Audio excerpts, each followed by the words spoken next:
আসসালামু আলাইকুম। জি Mostafa YouTube channel থেকে আমি মোস্তফা বলছি। সুপ্রিয় দর্শক, ইদানিং বেশ কিছু ভারতীয় ইউটিউব চ্যানেল থেকে বলা হচ্ছে বা দেখা যাচ্ছে প্রায়শই বাংলাদেশকে কটাক্ষ করে সংখ্যালঘু হিন্দু ভাইদের নিয়ে ন্যাক্কারজনক কথা বলা হচ্ছে, প্রচার করা হচ্ছে বাংলাদেশি সংখ্যাগরিষ্ঠ মুসলিম ভাইদেরকে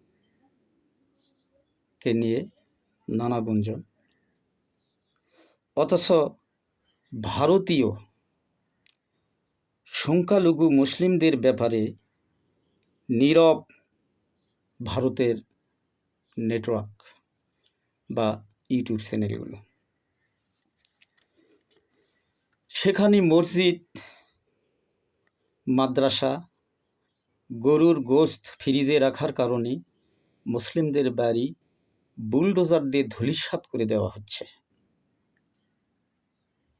বলার কেউ নেই। এখানে বলা হচ্ছে যে হিন্দু মৌলবাদের এসব করাতে কোনো দোষ নেই, তারা ভারত সরকারের কাছ থেকে মদত পাচ্ছে এবং বাহবা পাচ্ছে। এমনকি গরু জবাইয়ের অপরাধে মুসলিমদেরকে প্রকাশ্যে রাস্তায় পিটানো হচ্ছে, স্কুল ছাত্রীর হিজাব কেড়ে নেওয়া হচ্ছে, জয় শ্রীরাম জোর করে বলানো হচ্ছে। এগুলো ভারতের জনগণের কোনো অপরাধই নয়।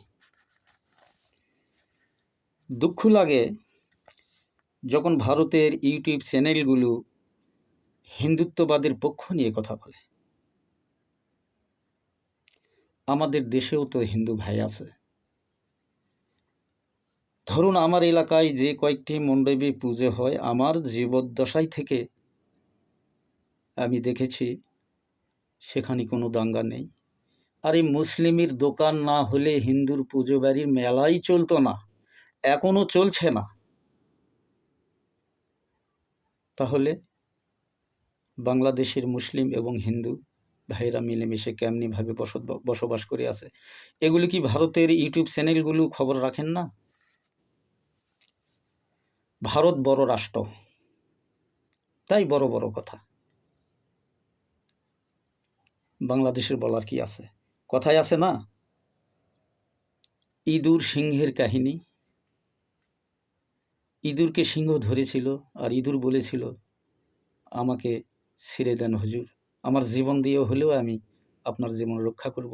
সিংহ তাচ্ছিল্যর সাথে হেসে বলেছিল, তুই আমার কি উপকার করতে পারবি? যাই হোক, দয়া পরবশ তাকে ছেড়ে দেওয়া হলো। একদিন সেই সিংহ শিকারির জালে পড়ে গর্জন করতে লাগলো। ইঁদুর তা শুনতে পেয়ে দ্রুত ছুটে এসে বলল, হুজুর, গর্জন বন্ধ করুন,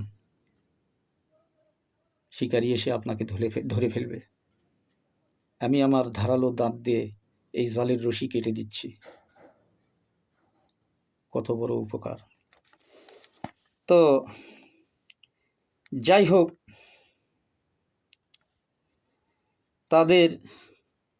তারা বলছিল ভারত কোনো কিছু বাংলাদেশে না পাঠালে বাংলাদেশের মুসলিমরা মরে যাবে। বেশ ভালো কথা, ভারত তো বন্ধ করে দিয়েছিল। আমরা ইউটিউবে দেখেছি, শুনেছি, কলকাতা থেকে বাংলাদেশের আশেপাশে যত অঞ্চল আছে ব্যবসায়ীরা হাত গুটে বসেছিল বাংলাদেশের কাস্টমারের আশায়। তারা বলেছিল, আমরা পথে বসে গেছি, আমরা বাঁচতে পারবো না, আমাদের ছেলে মেয়েকে না খেয়ে রাখতে হবে। কেন ভাই? এগুলি কি আপনারা শোনেননি? আপনারা যে ইউটিউবে প্রতিবেদন করেন, প্রতিবেদন করুন, সাম্যের প্রতিবেদন, সকলের প্রতিবেদন, হিন্দু, খ্রিস্টান, বৌদ্ধ, যত জাতি আছে সবার জন্যই প্রতিবেদন করুন। কিন্তু কটাক্ষ কেন? বাংলাদেশ ছোট হতে পারে, এদেশে বীরের জন্ম হয়েছে অতীতকালে বহু, বর্তমানও বীরের জন্ম হচ্ছে, ভবিষ্যতেও হবে। আপনারা কি মনে করেন? আপনারা মনে করেন বাংলাদেশ ছোট্ট একটা দেশ, একটা টিপা দিলেই শেষ, এটাই তো? আমাদের ভাষা ছিল বাংলা, পাকিস্তানের ভাষা ছিল উর্দু। পাকিস্তান কি আমাদের দাবিয়ে রাখতে পেরেছে? আমরা আলাদা হয়েছি, আমাদের আলাদা রাষ্ট্র বাংলাদেশ। পশ্চিমবাংলার মিডিয়ার উদ্দেশ্যে আমি বলছি, আপনারা যে কথাগুলো বলেন, আপনারা নিশ্চয়ই পরাধীন অবস্থায় আছেন। এই তো কয়েকদিন আগে বিজেপি সরকার বাংলাকে নিষিদ্ধ করার যে প্রয়াস নিয়েছেন, আপনাদের নাচানাচি উঠে গেছে। পারবেন ভিন্ন একটা রাষ্ট্র তৈরি করতে? পারবেন না। আপনারাও তো একই ধর্মাবলম্বী হিন্দু, পারছেন না কেন? সাহস থাকতে হয়, শক্তি থাকতে হয়, বুদ্ধিমত্তা থাকতে হয়। ভারতের হিন্দি ভাষা কেন পশ্চিমবাংলায় রাষ্ট্রীয় ভাষা হবে? আপনাদের গায়ে কি রক্তে কি বাজে না? আপনারাই স্বাধীন হন, আপনারাই স্বাধীন রাষ্ট্র হন, বাংলাদেশের সাথে আসা লাগবে না। আপনারাই স্বাধীন একটা রাষ্ট্র তৈরি করেন। কত বড় হিম্মত আপনাদের! তো যাই হোক, আমি আপনাদের নান্দি পাঠ করতে চাচ্ছি না। সংবাদ পরিবেশন করুন নিরপেক্ষভাবে। মুসলিমরা নির্যাতিত হচ্ছে ভারতে, সেগুলো একটু টেনে আনুন, চুলচেরা বিশ্লেষণ করুন, পৃথিবীর মানুষকে জানান, বাংলাদেশের মানুষকে জানান, গোটা ভারতবর্ষকে জানান। শুধু মূর্তি ভাঙ্গা, মুসলিম এদেশ থেকে মুসলমান ওই দেশে যে মূর্তি ভাঙছে, যদিই ভেঙে থাকে তাহলে অবশ্যই তো আপনাদের মদত ছিল।